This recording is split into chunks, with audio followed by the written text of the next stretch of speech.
You ask Tiger to solve. This deals with linear equations with one unknown. The final result is y equals 2. Let's solve it step by step. Group all constants on the right side of the equation. Subtract 77 from both sides. Group like terms. Simplify the arithmetic.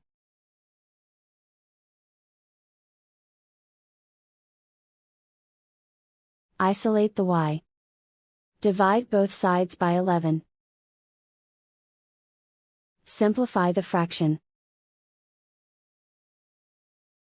Find the greatest common factor of the numerator and denominator.